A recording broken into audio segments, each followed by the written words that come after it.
no, como tú quieras.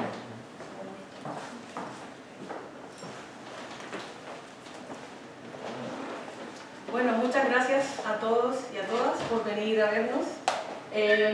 Me gustaría partir diciendo que iba a cambiar de... funciona. Hazle clic con el mouse. Ahí sí. Bueno, esta presentación yo la tenía hecha en inglés, pero la puedo hacer en español también. Lo primero que quería hacer era agradecer a toda la gente de acá de la Embajada por su gentileza, por tenernos acá, sobre todo a Catalina, con quien gestionamos las cosas, pero también por sobre todo a la Anglo-Chilean Society, a través del London McDonald Endowment, quienes creyeron en nosotros, en nuestro proyecto, y nos dieron los fondos necesarios para poder venir acá desde Escocia. Entonces, muchas gracias a la Anglo-Chilean Society también. Evidentemente es un honor tener a Elvira con nosotros el día de hoy. Las circunstancias de recibir a Elvira han cambiado un poco desde hace 2 días y desde hace 2 semanas. Entonces, les quería contar que venimos con una poeta muy premiada, muy laureada. Elvira hace un mes, como decía ella, quizás era una poeta que estaba un poquito más invisibilizada. No para nosotros, quienes estudiamos la literatura chilena, que las consideramos una figura muy importante como lo que se llama el canon, pero nosotros preferimos decir el corpus para no ser tan excluyentes. Y hace un par de semanas ella ganó el premio Atelier de poesía chilena entregado por la Universidad de la Frontera en Temuco. Y hace 2 días atrás, mientras nosotros realizamos un evento muy parecido a este, Elvira tuvo que salir rauda de la habitación porque la había llamado la ministra de Cultura de Chile para decirle que le habían dado el premio iberoamericano Pablo Neruda. Así que por eso lo primero que les quería pedir es un aplauso.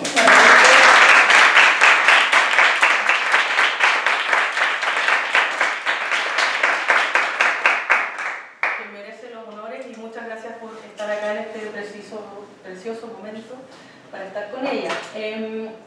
Bueno, ¿de qué se va a tratar el día de hoy? Esta velada. Primero, yo misma. Me estoy presentando a mí misma. Voy a hacer una introducción sobre el tema de las editoriales cartoneras.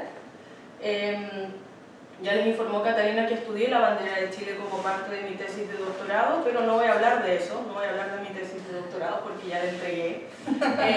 Y si quieres saber algo de eso, el prólogo al libro lo escribí basado también en mis estudios de este texto y en honor a nuestra visita, la visita de Elvira al Reino Unido, escribí el prólogo en inglés. Por lo tanto, las versiones siguientes del libro van a tener el prólogo en español.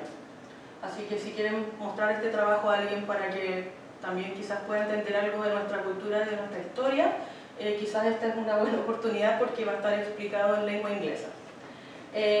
Bueno, luego, a nombre de La Joyita Cartonera, vamos a tener una presentación de Elizabeth Cárdenas, quien es la editora en jefe, y posterior a ello, un comentario de Patricio Rodríguez, quien es un candidato a doctorado de la Universidad de Chile, quien se encuentra de visita en la Universidad de Edimburgo, quien estudia la obra completa de Elvira Hernández. Entonces, él es realmente el experto en la obra de Elvira. Luego de ello vamos a tener una lectura de poética de Elvira, unas secciones del libro que ella desee, y una ronda de preguntas y diálogo con ella, y si a alguien le interesa adquirir el texto, Elizabeth va a estar vendiendo la mesita de allá a 10 libras cada uno. Entonces, bueno, luego de ello habrá un cóctel, un vino de honor, también auspiciado por la Anglo-Chilean Society y la gente linda de acá de la Embajada. Bueno, lo primero que me gustaría decir es con respecto a las editoriales cartoneras y su trabajo. Ya que somos pocos, lo podemos hacer de manera un poco más informal. Quiero preguntar cuántos de ustedes no conocen las editoriales cartoneras y que levanten la mano quienes no las conocen. Ok, entonces es importante empezar por eso. ¿Cuál es el valor que tiene nuestro trabajo y de qué se tratan las editoriales cartoneras?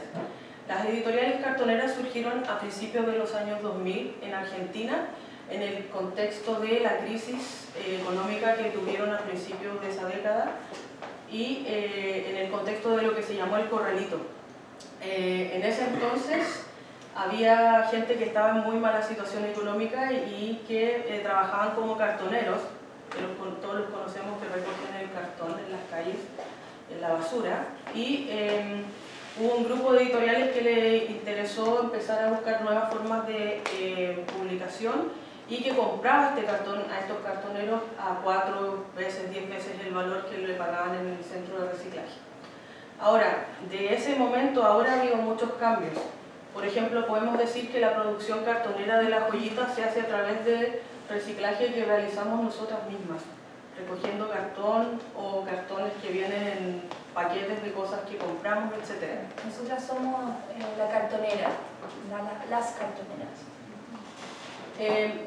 Yo diría que un aspecto bien importante de las editoriales cartoneras son la manera en que resisten el modelo de reproducción de literatura masiva.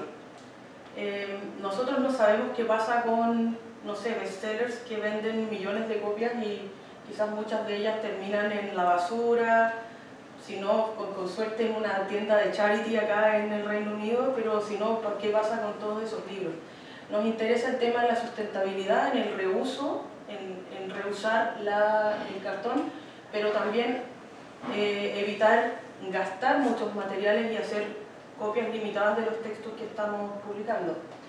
Bueno, de acuerdo a la teoría de Lucy Bell, las cartoneras muestran resistencia a large commercial publishers that follow the logic of the capitalist neoliberal economy, the desire to circulate the works of young, lesser known, more avant-garde authors, the need to reach a wider and different public in countries where books are very expensive and reading is often regarded as the activity of the privileged few. Que ese es el caso particular de Chile, donde todavía tenemos impuestos a la lectura, a la música y a muchas otras actividades. Por lo tanto, como cartoneras nos encontramos fuera de ese modelo porque también nos interesa que los textos sean accesibles, que no sea caro tener un libro cartonero y además enfatizar que nuestro trabajo es regalado y no tenemos necesidad ni deseo de generar lucro. Por lo tanto, el trabajo de todos nosotros es una donación y el dinero recaudado es para seguir publicando otros títulos. El trabajo de Elvira con la joyita no empezó con la bandera de Chile, no va a terminar hoy tampoco, espero. Empezó hace 2 años atrás, cuando conversando con ella sobre el tema de mi tesis le presenté una copia que hicimos del libro de Carmen Berenguer, Bobby Sands desfallece en el muro, del año 1983, que fue otro texto que estudié. Se lo mostré y le dije, bueno, ¿te interesaría trabajar con nosotras? Y dijo que sí, y nos regaló un texto inédito llamado Santiago Guaria, Santiago Rabia, que mezcla Santiago Guaria de 1992 y nos entrega un Santiago Rabia del año 2016, haciendo un seguimiento de sus perspectivas poéticas sobre la ciudad de Santiago. Por lo tanto, este trabajo es el segundo trabajo que realizamos gracias a la gentileza de la poeta Elvira Hernández. Bueno, y con respecto a los orígenes de las cartoneras, Eloísa Cartonera se puede decir que es como de las primeras fundadoras de las cartoneras y que trabajaban como cooperativas y que les interesaba que los libros tuvieran cubiertas de cartón, y estas cubiertas tienen diferentes motivos que tú luego vas a poder explicar en tu presentación. Sin embargo, el modelo cartonero está diseminado por toda Latinoamérica y en muchos otros lugares del mundo, incluyendo Europa. Hasta el día de hoy hay 300 editoriales cartoneras alrededor del mundo. Tú habías dicho que eran como 30 que habían en Chile, ¿no? En Chile sí, pero surgen cada mes hay nuevas. Por lo tanto, es una forma de trabajar muy dinámica y que asimismo se ha ido diversificando. La teórica y poeta Flavia Kraus, de la Universidad de Belo Horizonte, No, de Mato Grosso. De Mato Grosso, perdón, realizó su tesis de doctorado en el estudio de las cartoneras en general. Por lo tanto, ella viajó a muchos países de Latinoamérica para consultar sobre este fenómeno cultural y la necesidad de de resistir el lucro y de resistir la producción masiva y muchas veces innecesaria de ciertos materiales. Ahora, ¿qué es lo que hacemos nosotras en La Joyita para terminar mi presentación? Lo que me interesa también es cambiar la idea del cartonero como un waste picker, que aparece mucho en la teorización de lo que son las publicaciones cartoneras. Eso no es necesariamente así, y ser cartonero también es ser parte de la ejecución de estos libros, no solamente o hacer la transacción de decir te voy a comprar tu cartón. O sea, nosotros también lo estamos recogiendo, y sería lindo que a futuro mucha gente dijera, bueno, voy a recoger mi cartón y dónde está mi cartonera más cercana para que empecemos a hacer cubiertas de libros. Por lo tanto, no solamente el libro recoge el cartón y lo reutiliza, sino que también el libro mismo se vuelve un artefacto de arte, incluyendo el arte que está dentro, en la poesía, en las ilustraciones, sino que el libro mismo. Y de acuerdo a Cárdenas, a Elizabeth acá, es una labor editorial independiente, promovemos obras de literatura y nos interesa formar lectores y generar contenido a través de distribuciones propias y colaborativas. Entonces la palabra clave que podríamos usar para nuestro trabajo es la colaboración, más allá que ser socias, ¿cierto? Estamos colaborando de manera libre. Bueno, aquí hay ejemplos de gráficas que están contenidas en ediciones anteriores de La Joyita Cartonera. Está una de Bobby Sanz de Fallece en el Muro, de 1983, La Ciudad, de Gonzalo Millán, de 1979, que es uno de los poemas más importantes escritos en el exilio. Gonzalo Millán lo escribió desde Canadá. Y de Elvira Hernández, Santiago Guaria y Santiago Rabia. Por lo tanto, estas son gráficas que están al interior del libro, que se suman al trabajo artístico de las cubiertas de los mismos. Bueno, y finalmente me interesa mencionar el tema del movimiento feminista en Chile, que ha tenido lugar durante este año. Esto es importante tenerlo presente porque la poesía de Elvira, la poesía de Carmen Berenguer y de otras autoras nos han dado a las mujeres más jóvenes la posibilidad de poder expresarnos en contra de un sistema que oprime la libertad de las mujeres. El hecho de que las mujeres podamos estudiar, que lo tomamos como algo súper obvio el día de hoy, es porque hubo otras mujeres protestando por esto, no es algo que se regala. Por lo tanto, para nosotros es muy importante vincular el trabajo poético y de activismo de Elvira Hernández con el movimiento que existe el día de hoy, que para Elvira también es muy importante de mencionar. Estas fotos las tomé yo misma porque cuando terminé mi tesis me fui a Chile a celebrar que había terminado todo este proceso y tocó esta marcha multitudinaria que fue muy hermosa porque no eran solo niñas, mujeres, sino que también habían hombres jóvenes, hombres más viejos, que también estaban apoyando el movimiento. Por lo tanto, esto es algo plural y que agradecemos tener mentoras como Elvira y otras más que nos permiten seguir luchando por la justicia de género, vamos a decirlo de esa forma. Y bueno, las citas de la presentación vienen de Lucibel y de Flavia Kraus y de las páginas web de la Eloísa Cartonera y La Joyita Cartonera. Así que pues, esa es mi parte, muchas gracias. Gracias por estar. Y luego seguimos con Elizabeth. Bueno, voy a tomar uno de estos libros que puse acá. Lo hicimos así con la intención de que el libro esté abierto, por eso la portada está así. El libro debería ser un libro abierto siempre, ¿no? Bueno, La Joyita Cartonera fue fundada en el 2014. Yo en esa época había estado trabajando algunos años generando magazines o digamos fanzines y revistas literarias, publicando autores que son del margen, digamos, de la ciudad círculos literarios de distintas zonas que en general se comunican, se relacionan bastante bien. Entonces, en esos años, en el 2014, había Animita Cartonera, que fue la primera cartonera chilena que empezó a publicar libros. Estaba enseñando la encuadernación a nuestras amigas que trabajaban con nosotros. Entonces, cuando yo, la primera vez que vi un libro hecho a mano, daban ganas de abrazarlo. Entonces yo tengo que hacer esto. Entonces, la joyita cartonera parte, digamos, por un impulso que fue gatillado en ese momento por el quehacer, por el oficio de encuadernación que aprendimos de otros encuadernadores cartoneros. Y digamos que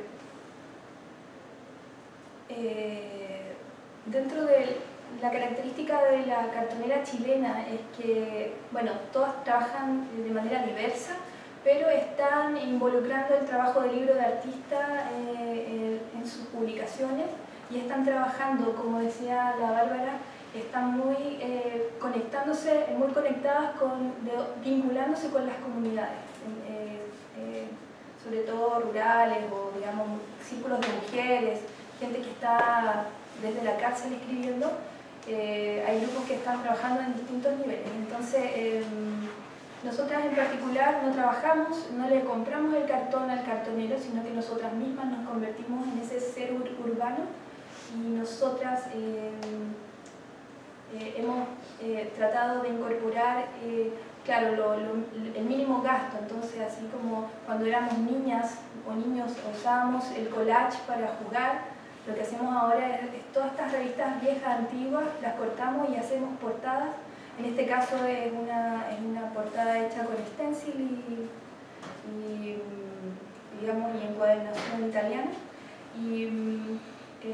Pero en general no hay una política que sea establecida para todas las cartoneras. Entonces a nosotras nos ha dado la libertad de poder crear, publicar lo que a nosotros nos gusta y vincularnos con todos los artistas que participan en este proceso de una manera nutritiva, por decirlo así.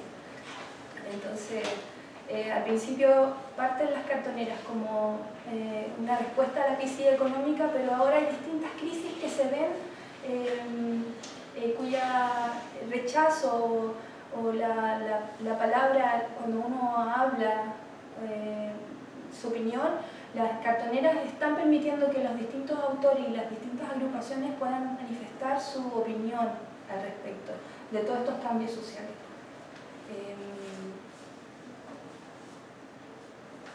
Hay un estudio, un ensayo que tiene Walter Benjamin acerca de la reproducción de la obra en esta época. Seguro que explica una obra, cuando la crea un autor, en este caso una poeta, la crea insuflándole un cierto aura. Entonces, en este ensayo se habla de que cuando tú sacas esa obra, por ejemplo a través de una fotografía, tomas una fotografía de algo que está en conservación en un museo y lo cuelgas en un estudio en tu oficina, eso es sacar la obra del lugar para el que fue creado.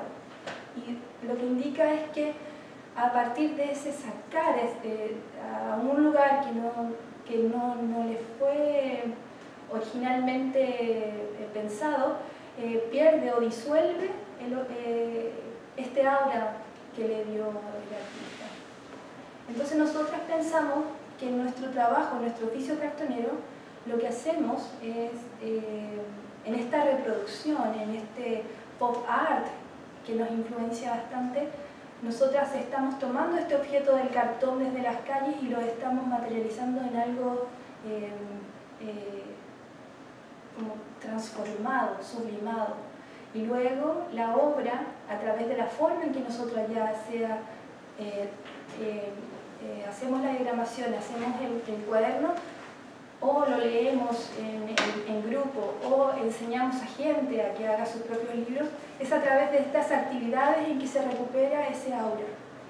Entonces pensamos que, que más que un libro es un libro de artista donde se recupera el valor poético de esta escritura.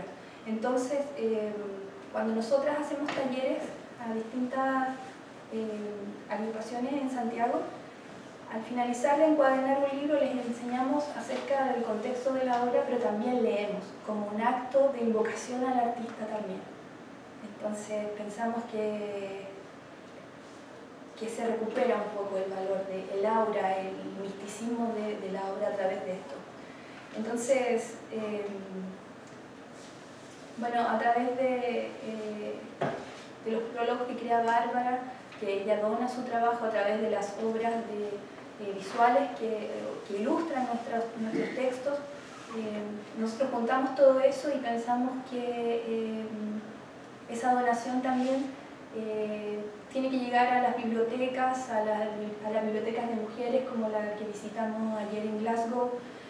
Están en las bibliotecas públicas, a pesar de que los libros ahora son caros, hay un montón de bibliotecas que están aumentando la cantidad de libros disponibles, pero las personas tienen que ya acostumbrarse a que están las bibliotecas disponibles y no hay dinero para conseguirlo. Entonces, en el hablar eso, en el contar que eso está ahí, la gente va a las bibliotecas también. Entonces, claro, no es solo hacer un libro, sino que además generar una corriente de información, un feedback, un movimiento, un activismo. El libro, en este caso, nosotras vamos a usar el dinero que ustedes, con el que compren este libro, vamos a usarlo para publicar otro libro, y así mismo confíen en que este libro va a estar disponible en la biblioteca para que gente que no lo puede pagar pueda leerlo, y digitalmente para aquellos que no lo pueden obtener, ya sea porque no viven en Chile o porque no tienen el dinero para conseguirlo, pero la idea es que siempre esté en alguna plataforma disponible para las personas.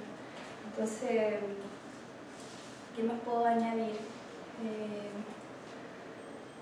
Eso, yo creo que está todo dicho y bueno, aquí les voy a dejar la bandera de Chile. No sé si va primero a hablar. Gracias.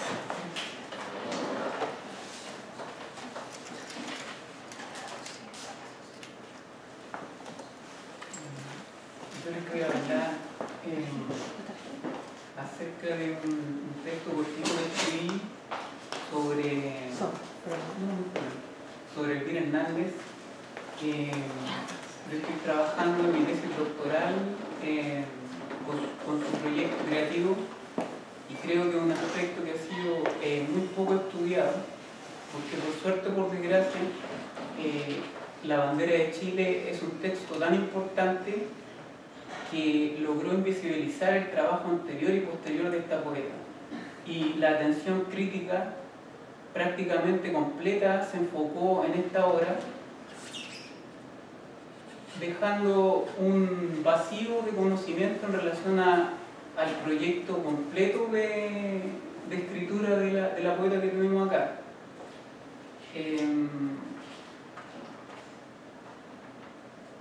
Por favor, la siguiente diapositiva. Estas son portadas de algunas de las versiones de la bandera de Chile. Esa portada es la que se publicó en Argentina durante el 91. Recordemos que la bandera de Chile no pudo ser publicada en Chile cuando se escribió, que fue el 81, por motivo de represión dictatorial.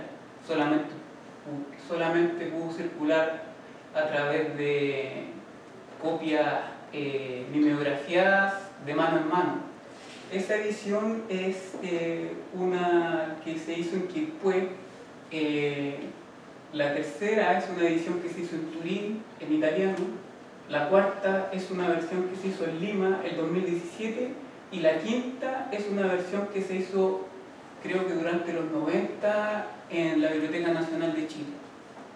Y acá tenemos la versión mitad santiaguina y mitad edimburguesa, que ustedes van a poder adquirir al final de de esta conversación.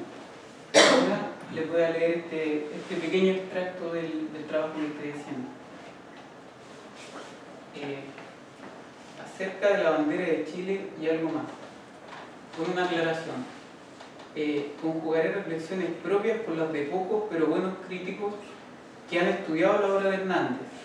Siempre me estaré refiriendo al contexto chileno en dictadura, del 73 al 90 y post-dictadura, desde el 90 al presente.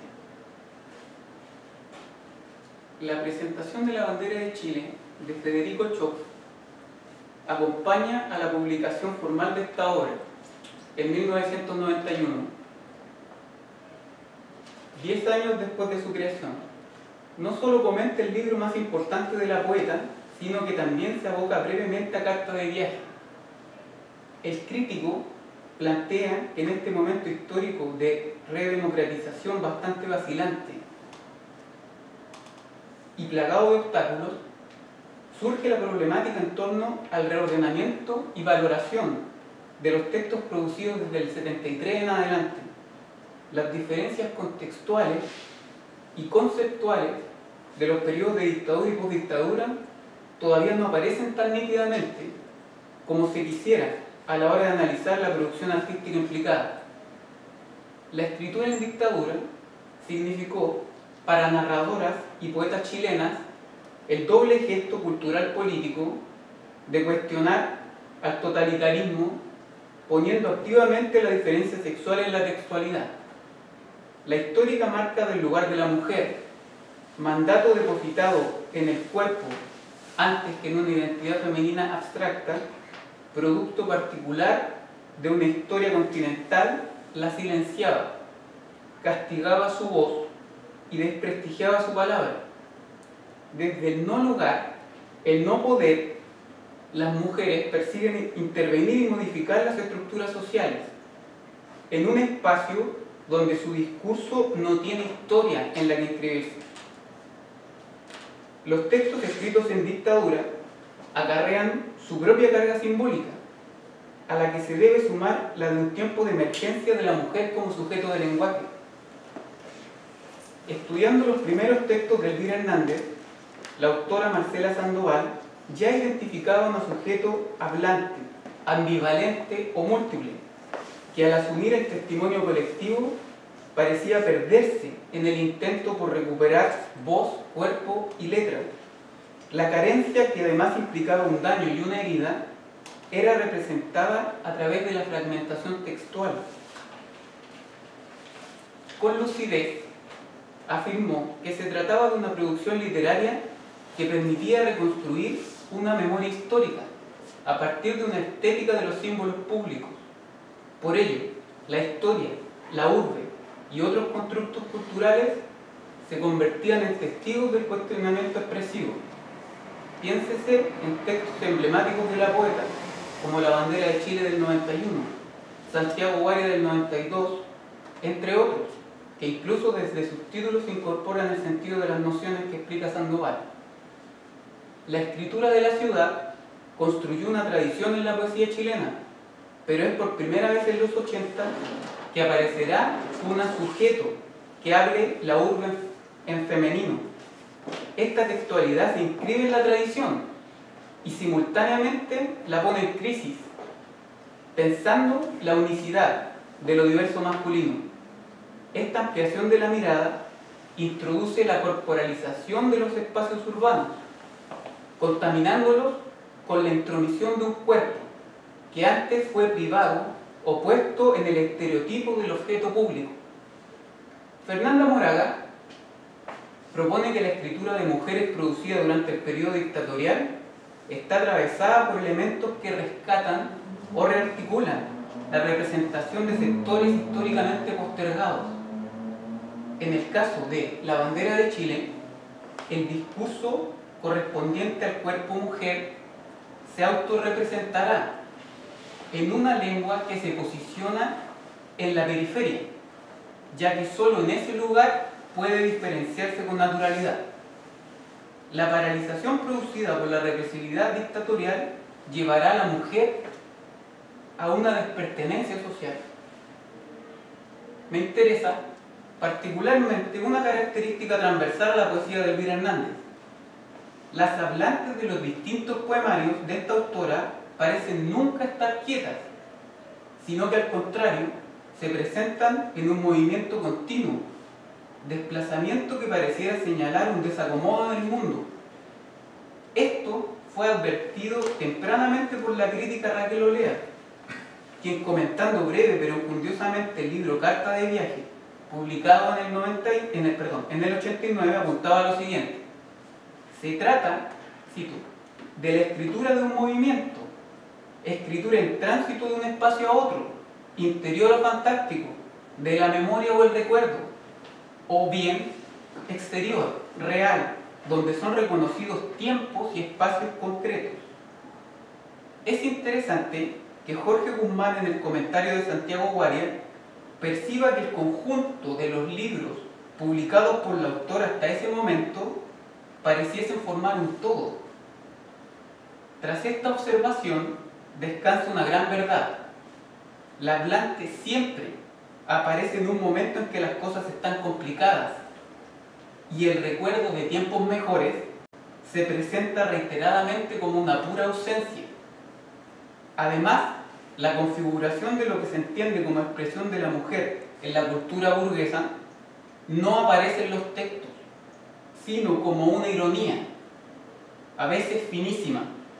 No existe tampoco el auxilio provisto por ese siempre sospechoso manual de conducta genérico, y aquello potencia lo lírico en la expresión poética. En Contemporaneidad de la poesía escrita por mujeres en la poesía chilena, artículo escrito en el 2001 por Elvira Hernández, la escritora traza el panorama de este género literario en Chile, relevando el vacío receptivo en el que caen la mayoría de las publicaciones implicadas.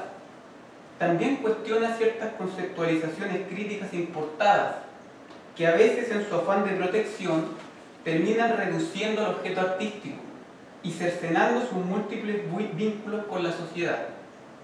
La intelectual asegura que cuando la poesía que escriben las mujeres se analice en el mismo lugar que la de los varones, se habrá dado un gran paso, no solo en lo que respecta a la valoración estética y credibilidad, sino también en la independencia expresiva. Y con esto termino. Pienso que Hernández ha sido capaz de establecer una línea de escritura a lo largo del tiempo, logrando escapar de los reveses propios de las tendencias demarcadas por la crítica. Debo aclarar que Elvira, aplicando una valiosa visión poética, por mucho que ciertas corrientes hayan estado en auge, ha sido reacia a su enmarcamiento dentro de una u otra, postura que ha mantenido y expresado inclusive a través de su escritura. La potencia crítica presente en la escritura de esta poeta, conjugada con una estética propia y el conocimiento depuradísimo de su oficio, ha posibilitado su vigencia. Ha sabido mantener un equilibrio sumamente difícil de lograr entre cada uno de estos polos. Todo lo anterior repercute en la relevancia de su obra, su importancia autorial a nivel nacional e internacional, el reconocimiento académico de sus pares. Queda pendiente entonces la tarea de circulación y difusión de su obra y pensamiento, pero parte de este trabajo ya se ha estado realizando, tal como creo se está haciendo acá. Muchas gracias.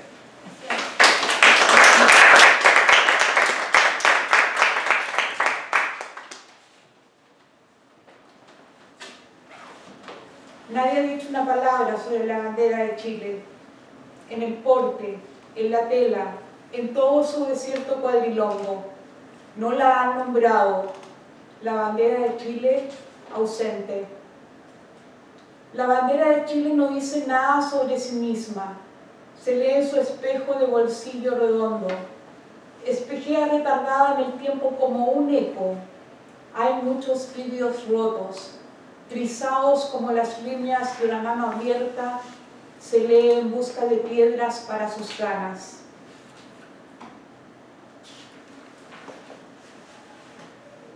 Levanta una cortina de humo la bandera de Chile. Asfixia y da aire a más no poder. Es increíble la bandera.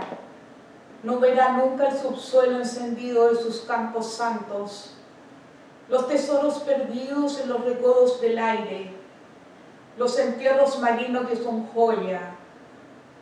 Veremos la cordillera maravillosa sumiéndose en la penumbra. Ficticia ríe la bandera de Chile.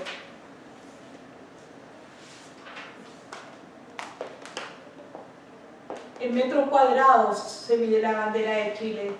Su olor en respingos de nariz, en ojos que no ven sus aristas de luz y sombra, en paciencia sus diarreas, las construcciones de desnutrida confianza. La bandera de Chile está tendida entre dos edificios. Se infla su tela como una barriga ulcerada, cae como teta vieja, como una carpa de circo. Con las piernas al aire tiene una rajita al medio, una chuchita para el aire, un hoyito para las cenizas del general O'Higgins, un ojo para la avenida General Bulnes. La bandera de Chile está a un costado, olvidada. La bandera de Chile es extranjera en su propio país. No tiene carta ciudadana. No es mayoría. Ya no se la reconoce. Los ayunos prolongados le ponen el pulgar de la muerte. Las iglesias le ponen la extrema unción. Las legaciones, serpentina y sonido de trompetas. La bandera de Chile fuerza a ser más que una bandera.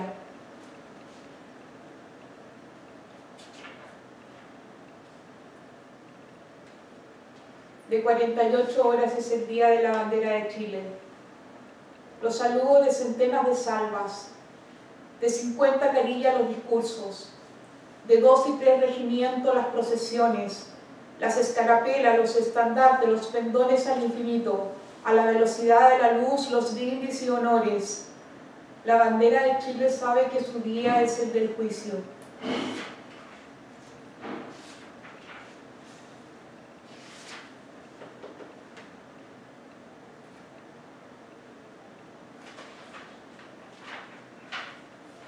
¿Con qué dignidad se cuece la descomposición, sí señor, de la bandera de Chile? Blancos rojos y los azules revueltos, puro azul india en degradé, la bandera de Chile en rouge, la pone Claire, blanco exilio, pendón negro. ¿Con qué seriedad no se destapa la olla, sí señora, de la bandera de Chile? Izar, arriar, izar, arriar, izar, arriar, izar, arriar, izar, arriar, izar, arriar, izar, arriar, izar, arriar, izar, arriar, izar, arriar, izar, arriar, izar, arriar. En la rutina, la bandera de Chile pierde su corazón y se rinde. Gracias.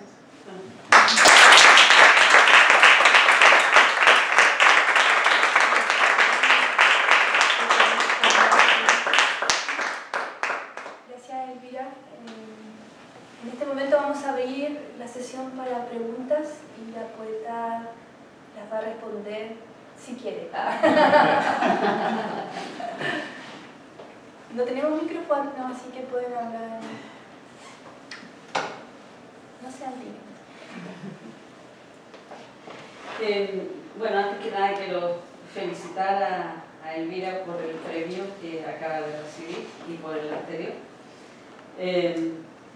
Y me contabas delante que este proyecto empezó hace mucho tiempo y lo que quería saber era, por ejemplo, porque se ha publicado en diferentes partes, en Lima, en Turín parece que era otro, y por supuesto en Chile también. Entonces, ¿cómo descubren esos países a Elvira? ¿Cómo te conocen antes de que te publiquen? ¿Has ido a algunas conferencias? ¿Has dado recitales? Bueno, yo creo que en una primera época, cuando esto no pasó prácticamente 10 años en que no estuvo publicada, se hacían lecturas. Y el conocimiento de este libro no impreso se transmitía de boca en boca para aquellos que escuchaban las lecturas. Con posterioridad, el libro sale en Argentina y en Buenos Aires el libro tiene una muy buena recepción. Y de ahí pasa bastante tiempo antes que pueda ser publicado en Chile. Pero yo diría que en general el conocimiento que se tiene en distintas partes es por los estudios que se hacen principalmente a nivel universitario. Y prueba de eso es las personas que me acompañan, ¿no? Que yo hasta hace un poco rato, digamos, la conocí en Edimburgo y bueno, Bárbara ha hecho el trabajo de introducción de parte de una generación, ¿no? Que escribió en una época determinada, muy dura para nosotros, y gracias al trabajo que muchas veces parece invisible, ¿no? Que claro, están los libros están antes de materializarse, existen. Cuesta mucho que se materialicen. Luego está el libro ahí, pero entonces hay un trabajo asociado a la lectura que es tan importante como el momento de su creación. Entonces, la literatura, y por eso es un nexo tan importante que se da, ya que tú has mencionado otros países, que se da entre los pueblos, es porque esto va decantando muy lentamente. Pero la verdad es que el trabajo de recepción, como el que acá se ha mencionado, ¿no? Es de gran importancia. Gracias. Bueno, muchas gracias a todos por sus presentaciones, por cada uno de ustedes, en el fondo, hablar de lo que nos convoca desde como una perspectiva distinta. Esta pregunta va, obviamente, para Elvira, pero yo creo que también Bárbara puede poner un poco de lo suyo con los estudios que ha hecho, y probablemente también Patricio, que tiene un poco que ver con la idea de la literatura femenina, que efectivamente se estudia como una cosa particularmente con una categoría como de género, que es una cosa que, según lo que puedo entender de lo que se conversó, es algo que a ti te gustaría ver, que en el fondo, en el minuto en que las mujeres o la literatura femenina se trate con la misma categoría con la que aquellas que hacen los varones, en el fondo se va a haber conquistado algo. Sin embargo, todo parece indicar que hasta ahora, cuando las cosas se hacen indistintamente de género, inconscientemente lo que se hace es considerarlo de una manera masculina, porque en el fondo, al eliminar el género, inmediatamente se asume o lo que está como por debajo es el género masculino como por default.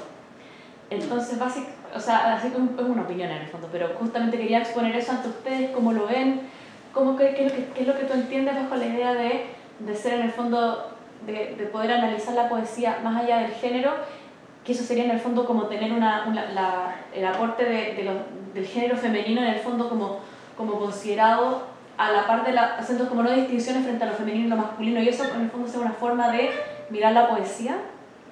Lo dejo ahí para que entre ustedes mismos puedan quizá abordar. Bueno, el concepto mismo de literatura femenina es cuestionable, Sí. porque ¿qué definimos como lo femenino?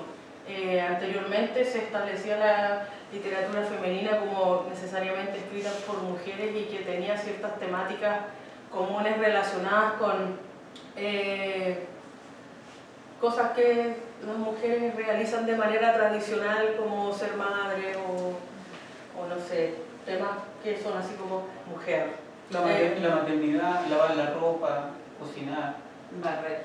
Eso eran los temas de los... Claro, por lo tanto, por ejemplo, a mí me gustaría citar a la teórica Raquel Olea, chilena, que escribió un libro, Lengua Víbora, donde analiza, bueno, habla de la lengua víbora, que es esta lengua de las mujeres poetas, que se resisten a la literatura femenina, porque la literatura femenina per se pone de manifiesto la temática que tú recién expresaste. Ahora, más allá de que cuando yo hablaba de Elvira, que era parte de un canon, pero que preferimos llamarlo corpus, tiene que ver con la idea de que al establecer ciertas literaturas relevantes, necesitamos tener una pluralidad. Esa pluralidad obviamente va a tener sus diferencias que se tienen que ir estableciendo en los distintos estudios, pero yo creo que el gran problema es efectivamente hablar de literatura femenina y a qué nos estamos refiriendo con eso. Eso se ha resistido mucho en la crítica literaria chilena desde hace más de 30 años. Por lo tanto, yo recuerdo una cita de Elvira Hernández que aparece en la Enciclopedia de Literatura Latinoamericana que la realizó Cecilia Vicuña con Livon Grossman, donde ella dice, bueno, yo no quiero que digan que mi poesía es como tiene sexo, o sea, no es biológicamente sexuada. La bandera sí tiene un género porque nuestra lengua nos impone un género. Por lo tanto, cuando pensamos en la bandera de Chile, pensamos en una mujer, y en una mujer que está silenciada. Pero el poema de la bandera de Chile nos muestra varias banderas, no solamente esa. Nos muestra, por ejemplo, la bandera en una de las páginas finales arriba de un rascacielos, porque esa es la bandera de los que ganaron, los que se beneficiaron con la dictadura. Está la bandera de la población, la bandera. Entonces, en ese marco, yo creo que lo más relevante es pensar en la plurisignificación de los signos y desde ahí empezar a decir, bueno, ¿cuántos géneros hay en esto y hasta qué punto la bandera de Chile podemos analizarla desde un punto de vista de género? Yo creo que hasta cierto punto sí, pero no todo.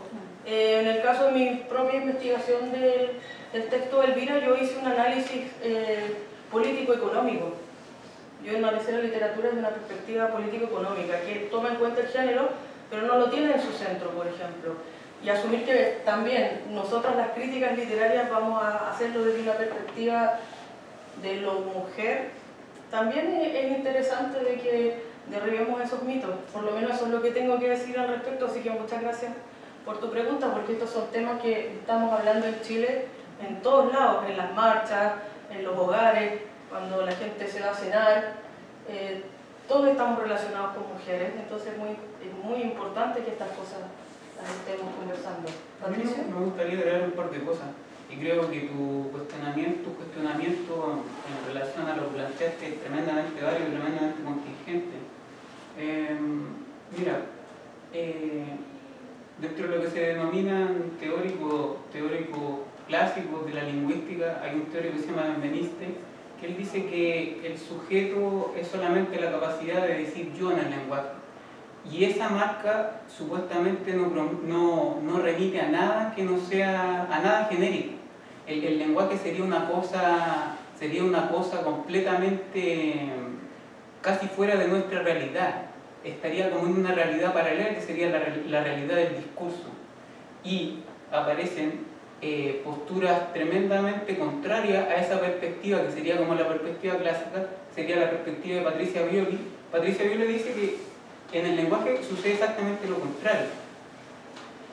El sujeto del lenguaje siempre remite a un sujeto real, y en el caso de las mujeres este sujeto real se convierte en un actor específico con ciertas características. Entonces la mujer, de acuerdo a esta teórica, yo tengo mis perspectivas también, pero simplemente menciono puntos de vista, de acuerdo a esta teórica, las marcas pronominales en el lenguaje siempre remiten a un individuo particular, y el individuo mujer, desde el momento en que habla, desde el momento que se plantea en el mundo como actor social, ya está diferenciado en relación a su capacidad de producir un discurso y que su discurso tenga o no tenga una relevancia en el mundo. No es gratuito el tomar la palabra. Entonces, por eso todos estos asuntos de genéricos son tremendamente debatibles y tremendamente actuales. En relación a lo que planteaba Bárbara, este asunto de el nicho de género es una conceptualización que creó la academia estadounidense 30 años atrás. Pero yo creo, según la evolución del mundo y según lo que está pasando en la actualidad, que estas categorías están tremendamente anticuadas y por lo menos ya se debería haber avanzado en algo, porque no es suficiente con que las mujeres tengan un espacio para la escritura, como sería el cuarto propio en el sentido de Virginia Woolf. El cuarto propio ya hay que botar las paredes y abrirse al mundo en relación a la escritura. No es suficiente con tener un espacio para la escritura femenina. No es suficiente para la escritura y no es suficiente para las mujeres y no es suficiente para el mundo en general, porque yo como hombre dentro de la heteronormatividad también tengo derecho a gozar de su creación, como cualquier persona que tiene derecho a sentir el placer de la diversidad en el mundo. ¿Sí? Sí. Bueno, en el momento de la escritura, y que este libro fue escrito el año 81, es un momento en el cual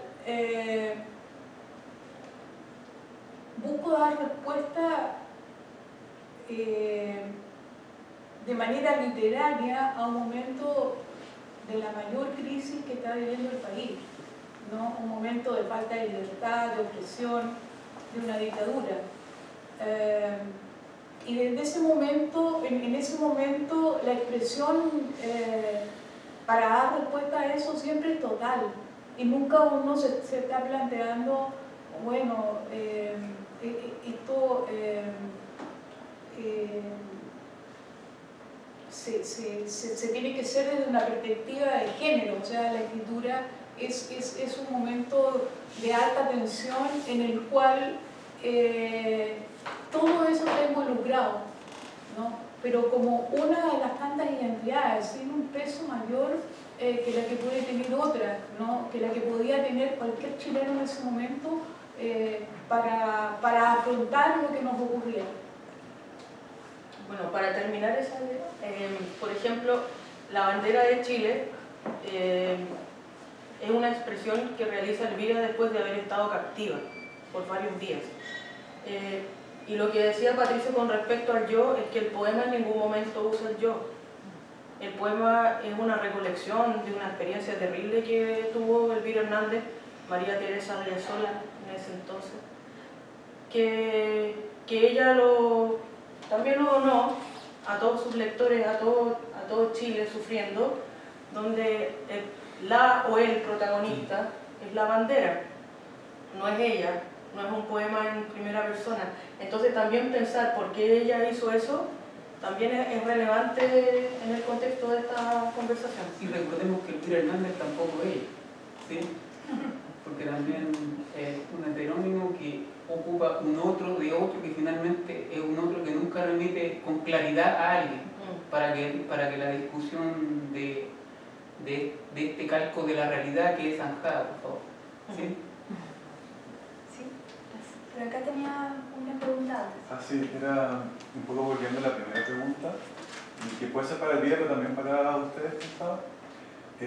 ¿Cómo ven el proceso de empezar a difundir la obra? Y bueno, y ahora que estás recibiendo más reconocimiento, si es que te parece una opción viable o deseable el traducirlo, ya que estamos acá también en Inglaterra y por lo visto hay una traducción al italiano y al español solamente. No, hay una traducción al francés que apareció dentro de un libro latinoamericano y ahora está saliendo en Estados Unidos una traducción que está haciendo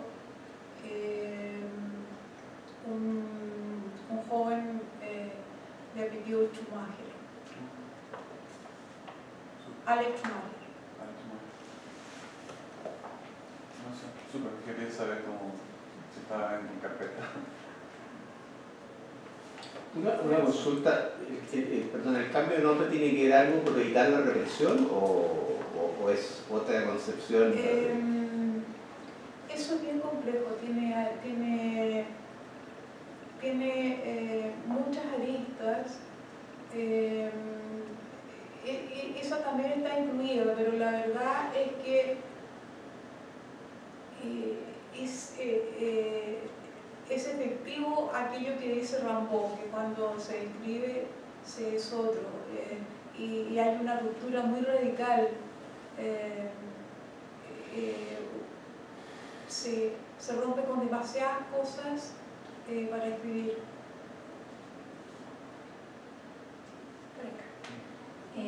Yo justo te quería preguntar sobre eso. La pregunta después de lo que dijiste sería ¿con qué rompiste? ¿Cómo es la cocina de la poeta? ¿Cómo escoge sus palabras? ¿Cómo lidia con el lenguaje? ¿Cómo hace para no pasarse, o no ser demasiado vulgar, pero sí ser muy incisiva, sí ser muy radical? ¿Cómo es ese proceso, Elvira? ¿Cómo has escogido tu lenguaje y tu poética en todo este tiempo de trabajo? ¿Y cómo es tu relación con la lengua? Sí, bueno, en lo que es poesía, yo siento que, y a mí se me da de esa manera, en el sentido que tengo muy poco gobierno yo de aquello que queda finalmente escrito, sino que yo creo que la lengua en sus infinitas resonancias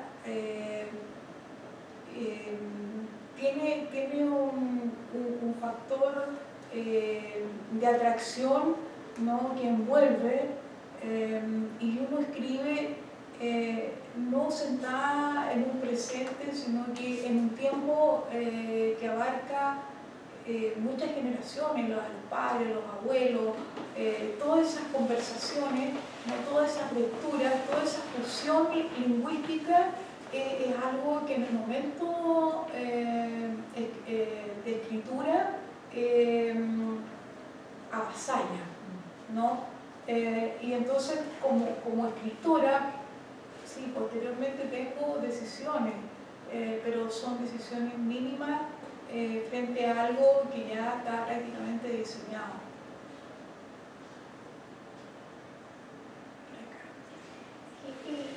Una pregunta para ti entonces, ¿cómo ves el papel del poeta dentro de un contexto político? No solamente en los años 80, sino que ahora también.